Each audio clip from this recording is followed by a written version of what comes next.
Bonjour, dans cette vidéo, nous allons voir comment tracer les supports et résistances en crypto-monnaie. Si tu ne me connais pas, moi je m'appelle Rémi, je suis investisseur en crypto depuis 2017 et cette chaîne elle a été créée pour qu'on puisse tous ensemble devenir rentable sur ce marché. Je t'invite à nous rejoindre directement sur notre Discord qui est le premier lien en description. Tu auras accès à des formations 100% gratuites et des alertes de trading qu'on te partage régulièrement et sur les crypto-monnaies et sur les actions et sur les matières premières. Allez, on va commencer tout de suite le tutoriel. Alors, déjà, première question que je vais te poser, que tu vas pouvoir te répondre à toi-même, c'est qu'est-ce que tu connais de l'analyse technique? Essaye de te répondre dans un premier temps à te dire, bon, moi, analyse technique, je connais retracement de Fibonacci, je connais les indicateurs de trendline, voilà. Essaye de te poser toutes ces questions-là et pour que tu puisses établir un petit peu une base dans ton tableau de connaissances.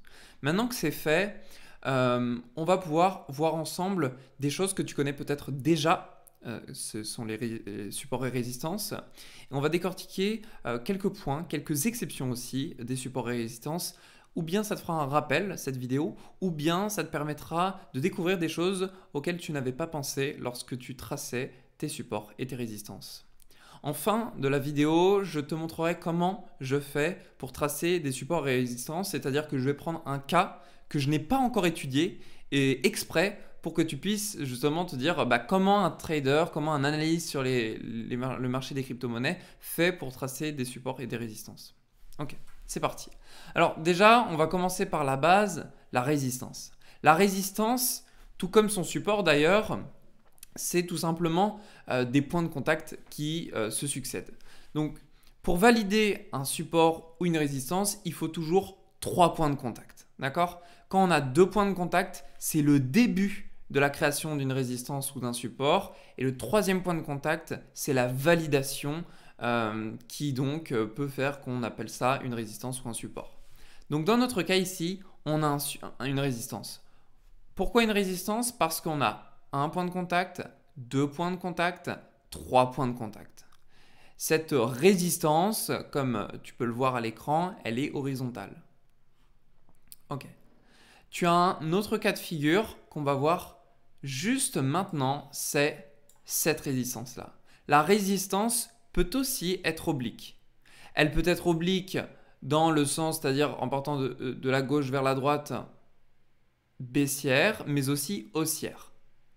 Donc ici, on voit bien 1, 2, 3 points de contact, on a bien une résistance. Donc ça, ce sont les résistances. Maintenant, on va voir les supports. Le support, c'est exactement la même chose, sauf que cette fois-ci, ça se situe par le dessous. Donc on a 1, 2, 3 points de contact. Et là, on peut considérer donc ça, au vu du fait qu'on a 3 points de contact, comme un support. Le support peut être aussi défini de cette manière-là avec justement un tracé oblique. Alors pareil, là on est sur une configuration haussière, mais elle peut être baissière comme on l'avait dans notre exemple de notre résistance ici. D'accord. Maintenant, on va rentrer sur des exceptions.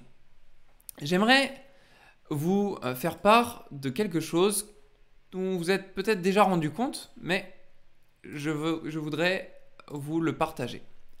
Déjà, on a une chose extrêmement importante sur un graphique, ce sont les bougies.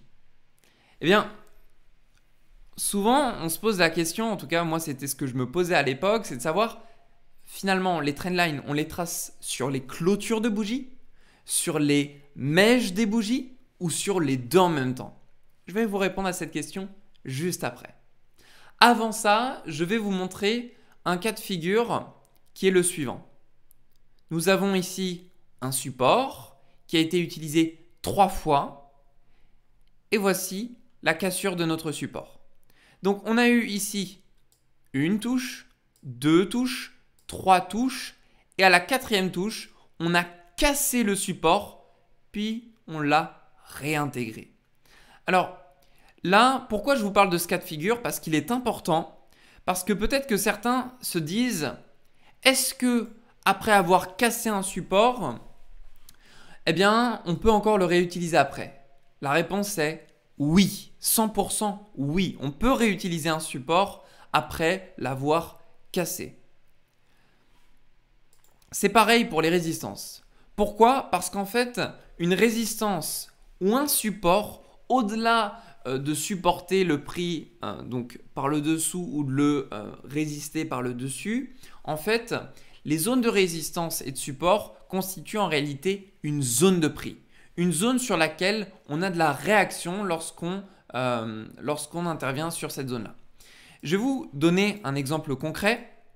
Vous voyez sur le Bitcoin, notamment dans la période entre novembre 2017 et octobre 2018. Ici, on a un très grand support, très connu d'ailleurs sur le graphique, qui est présent juste ici. Vous voyez ce support, il a été cassé donc début novembre 2018 et il a tenu quand même quasiment 2 ans. Donc, ce qui est intéressant d'analyser à travers ce graphique, c'est que on a pu effectivement casser le support une fois, 2 fois, 3 fois, mais on a pu le réutiliser juste après. Donc vous voyez, c'est pour vous dire déjà que si on casse un support, on peut le réutiliser juste après. Ça n'empêche pas, le fait qu'on puisse justement le réutiliser. Alors, maintenant que je vous ai montré ça, vous le voyez à l'écran, on a des clôtures de bougies et des mèches de bougies qui touchent ce support. Et vous avez la réponse en face de vous qu'en effet, une résistance ou un support n'a pas besoin en réalité d'être touché uniquement par des mèches ou uniquement par des clôtures de bougies. Oui. Alors, vous avez peut-être déjà entendu des personnes vous dire « Non, mais soit on fait des résistances ou des supports uniquement avec des mèches, comme dans le cas de figure présent juste ici, où on va avoir une touche, 2 touches, 3 touches, et d'autres vous diront « Bah non, ce sera qu'avec les clôtures. » Mais on ne fait pas les deux en même temps. La réalité, c'est que ce qui nous intéresse, nous, traders, investisseurs, analystes, c'est tout simplement de voir le nombre de points de contact que l'on a. Donc, on s'en fiche un petit peu de savoir si on va choisir les mèches ou les clôtures. Le but étant d'avoir le maximum de points de contact. Donc, qu'est-ce que ça veut dire? Qu'est-ce qu'un point de contact? Un point de contact, ça veut dire que le prix s'arrête sur une zone clé, que ce soit une mèche ou une bougie. Donc là, je vais réajuster un petit peu tout ça. Et où est-ce qu'on voit les points de contact? Eh bien ici, on voit un point de contact avec une clôture de bougie.